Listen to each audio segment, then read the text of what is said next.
Assalamualaikum warahmatullahi wabarakatuh. Selamat pagi anak-anak. Hari ini kita kembali belajar tematik ya. Untuk hari ini kita akan bahas materi tentang IPA. Nah, masih di tema 4 ya, globalisasi, dan sekarang kita sudah memasuki subtema 3, yaitu globalisasi dan cinta tanah air. Udah siap semuanya? Kita akan bahas tentang sumber energi alternatif penghasil listrik. Penggunaan listrik yang berlebihan itu dapat mengakibatkan habisnya pasokan listrik. Bahan bakar yang digunakan untuk energi listrik itu tidak dapat diperbaharui, sehingga kita harus menghemat penggunaan listrik. Selain menghemat penggunaan listrik, kita harus menggunakan sumber energi alternatif untuk menghasilkan listrik. Nah, energi alternatif atau disebut dengan energi terbarukan itu merupakan energi yang berasal dari alam. Energi alternatif juga lebih ramah lingkungan. Hal ini dikarenakan sumber energi alternatif bebas polusi. Sumber energi alternatif yang ada di alam itu jumlahnya tak terbatas atau memiliki jangka waktu habis yang sangat lama. Berikut adalah contoh energi alternatif yang telah dimanfaatkan oleh manusia. Yang pertama yaitu pembangkit listrik tenaga surya. Itu adalah contoh pembangkit listrik tenaga surya ya. Yang kedua yaitu pembangkit listrik tenaga air. Yang ketiga, pembangkit listrik tenaga angin.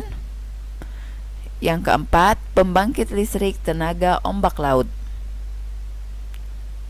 Yang kelima, pembangkit listrik dari limbah pertanian. Yang keenam, pembangkit listrik biogas atau kotoran ternak. Yang ketujuh, pembangkit listrik tenaga panas bumi atau geotermal. Nah, khusus kali ini kita hanya akan membahas pembangkit listrik tenaga surya atau disebut PLTS. Nah, lihat contoh gambarnya di samping ya. Untuk pembangkit listrik ini menggunakan sinar matahari sebagai sumber energinya. Peralatan yang digunakan itu berupa panel surya, yaitu sebuah alat yang berbentuk lempengan logam yang mampu mengubah energi matahari menjadi energi listrik. Lempengan logam ini dirakit dalam jumlah banyak dan saling terhubung.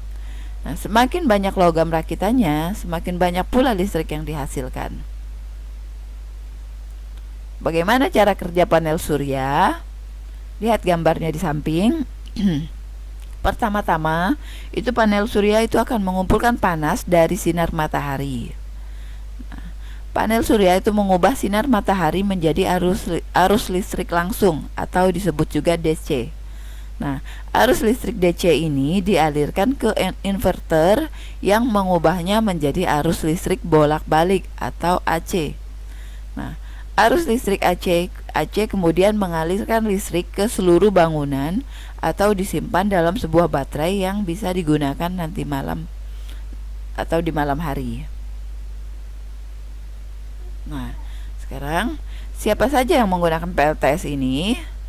Yang pertama yaitu Jerman, Tiongkok, Jepang, Italia, dan Amerika Serikat. Nah, mereka adalah 5 negara yang paling banyak menggunakan PLTS. Terutama Jerman yang berencana menggunakan 100% tenaga surya sebagai sumber listrik negaranya pada tahun 2050. Nah, mengapa Indonesia tidak menggunakan PLTS? Sebenarnya Indonesia sudah memiliki PLTS, hanya saja pemanfaatannya baru 0,05%. Harga suku cadang dan baterai panel surya masih terbilang mahal. Dan masih ada perkara pembebasan lahan warga yang menuntut biaya ganti rugi yang tinggi.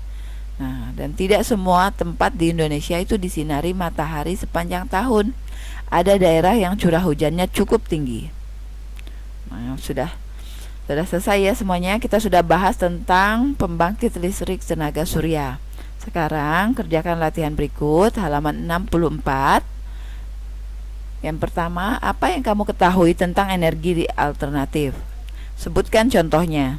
Yang kedua, bagaimana cara pemanfaatan sinar matahari sebagai sumber energi alternatif? Yang ketiga, apa yang kamu ketahui tentang panel surya?